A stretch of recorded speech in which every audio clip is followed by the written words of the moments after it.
year, and we plan to have it every year. That's what it is about. So Lionfish has a group of 6 young artists showing their work. And then there are the other 35 also. Plus there are some professional artists in one more room. And we have another assortment of artists in another room. So it's actually a very large display with I think over almost... Yeah, and there is an Italian section also, which the Italian works is included.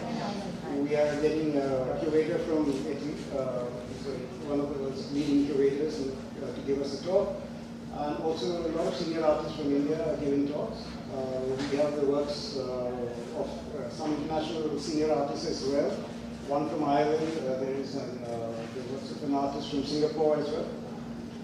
And so that's basically the background. Now I'll do Mr. Javed Akhtar to give us a little talk and maybe encourage all the young minds. In spite of the fact that 35 is the deadline, so you could invite me twice. It's wonderful. I'm really happy to come here. You see what happened in the last few decades in India, I can talk about our own society, that we have progressed by leaps and bounds, and it has happened, but perhaps the younger generation doesn't know much about it. In my childhood, we were upper middle class people in Lucknow, and the gadgets that we had was one electric iron, one radio Murphy, and a couple of Usha fans. That is all. That is the only machinery or gadget we had. So can you imagine, car was not even in the imagination of the middle class. Telephone was a great status symbol. So was radio, and you had to take a license for the radio. From there to here, when you see every middle class child, 5 years or 6 years old child playing with computers and with mobile phones, things have changed a lot. Perhaps this prosperity has yet to percolate to rural India, but at least in urban India, middle class has definitely improved its position to a great financial. But at what cost? You see, what had happened that to catch the gravy train, we ran and left a lot of baggage on the platform. And this baggage was culture, this baggage was art, language, literature. We did not give importance to it because we wanted to be materially better off. And these things these are not bankable things. You can't deposit a poem in a bag. So it's not what happened. So that is what happened. You will notice that which is the most obvious sign of this deprivation that we are facing today is language. Today, an average person who is 35 or below 35 has a much smaller vocabulary than what that person's grandparents had. So this is one symbol. Obviously, you cannot, that is how qualify how much the understanding of art or literature or sculpture or painting has gone down. But it has. So in this situation, people who are trying to find the territory that we have lost, the quality, the sensitivity that we have lost in this process are to be respected and admired. And I really say thank you to you and Mumbai that you people are doing this. It is not just an intellectual exercise, it is the need of the society. Because art is not some kind of pill that you take and your headache goes away.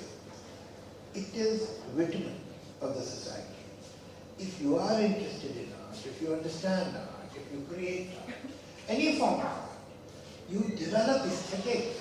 It means you have aesthetics. And aesthetic tells you what is good and what is bad, what is ugly. Everything bad is ugly.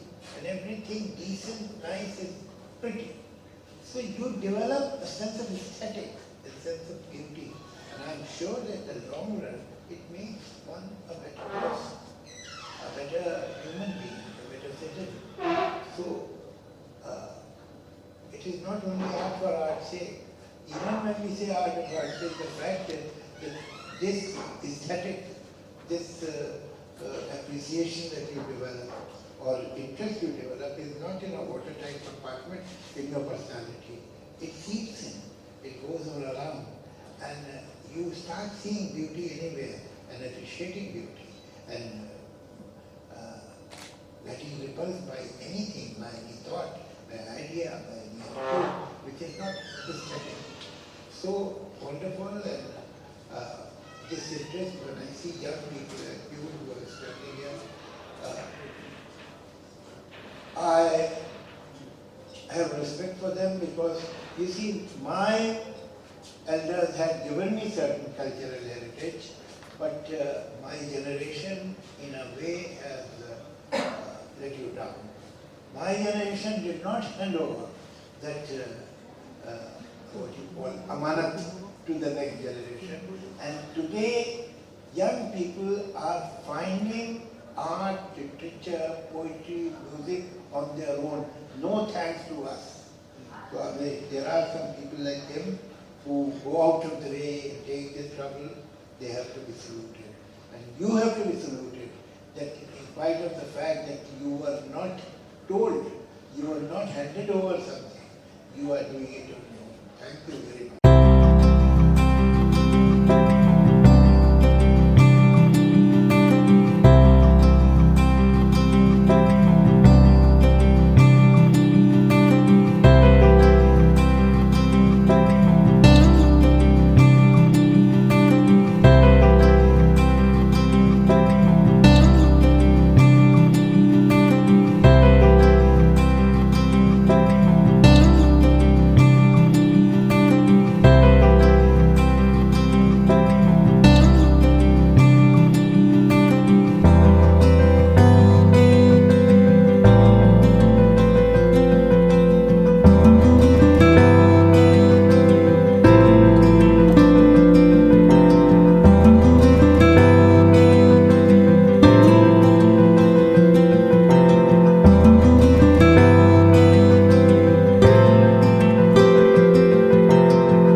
You're very right. I'm rather pleasantly surprised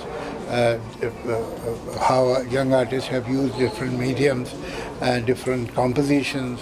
So I think what you were saying right now is right. I mean, perhaps these 2 years have given a lot of time to young artists for introspection, getting into themselves, understanding their own psyche, their subconscious, and that you can see that. Some of the art is rather disturbing, but that is the job of the artist. Sometimes he prefers to or she prefers to disturb you because perhaps that's the need of the times too. So what do you want to say about it and the artists you're giving the platform to them? I think it's not really about giving platform, rather finding an opportunity to work with all those artists who thinks creatively, their pure soul, and they have invested their time. I am privileged to have them here to work with me, rather saying that, oh, I could provide a platform. I'm an artist myself and I think it's a great joy working with them. Sir Covid के बाद बहुत सारे जितने भी artist थे बहुत ही difficult time से गुजर रहे थे, ऐसे में सर इस तरह का एक आर्ट एग्जीबिशन होना कितनी बड़ी बात है? बहुत अच्छी बात हुई, तो मैं वहाँ बोल चुका हूँ, कोविड और नो कोविड आर्ट एग्जीबिशन होना बड़ी ही बात है। आजकल इन चीज़ों पे लोग ज़रा ध्यान कम देते हैं। आर्ट गैलरीज हैं, उनमें लगता रहता है, लेकिन most of it is the mainstream commercial art, if I may say so. But here you can see a lot of creativity, different thinking, different approach, different color schemes, different palettes. It's very good. I'm going back a happy person. Thank you. What do you want to say about how was your experience here and what message you got from Javed sir?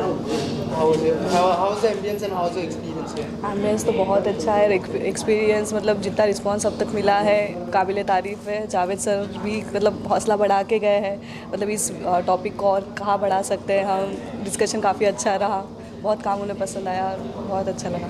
और painting के बारे में अगर कुछ बताया आपको? Actually मैं सौदाजे series पे काम कर रही हूँ, जो मेलनकली, नॉस्टैल्जिया और लॉन्गिंग जो एक फीलिंग होती है वो मिक्स होकर हमें जब हिट करती है तो उसे सौदाजे कहते हैं। पोर्तुगीज़ टर्म है ये।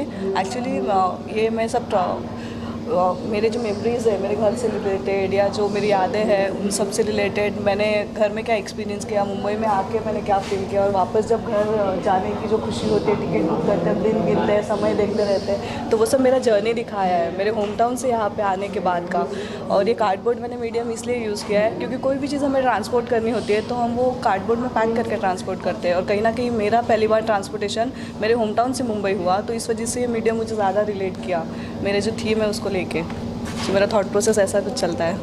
Thank you. चले यहाँ का एक्सपीरियंस बताइए, जावेद सर ने क्या सजेशन दिया, क्या कमेंट किया आपकी पेंटिंग को लेकर, कैसा एम्बियंस का एक्सपीरियंस बताइए और आपकी पेंटिंग के बारे में अगर हम एम्बियंस की बाट करते हैं तो definitely it's a very good experience for me, क्योंकि ये जगह पे काम करने के लिए यहाँ पे जो हमें मेंटोर्स मिले, क्यूरेटर मिले, he is such a nice person. उन्होंने बहुत मोटिवेट किया। जो हम लोग 3-4 महीने से यहाँ पे काम कर रहे थे, जावेद जी को मेरा काम बहुत अच्छा लगा and he was very happy when he came to know that I am properly from Bhopal. He was very happy about that, क्योंकि वो भी कुछ साल वहीं पे काम कर रहे थे। और मेरा जो वर्क है वो मैं वर्ल्ड की सबसे पुरानी रॉक पेंटिंग्स पे काम करती हूँ, जिसका नाम भीमबेटका है। वो भोपाल में है and it's a UNESCO world heritage site. तो उसी को लेकर के, क्योंकि मुझे लगता है कहीं ना कहीं हिस्ट्री रह जाती है पीछे, तो हम उसको रिक्रिएट कैसे कर सकते हैं, रिप्रोड्यूस कैसे कर सकते हैं, मैं उसी को लेके काम करती हूँ।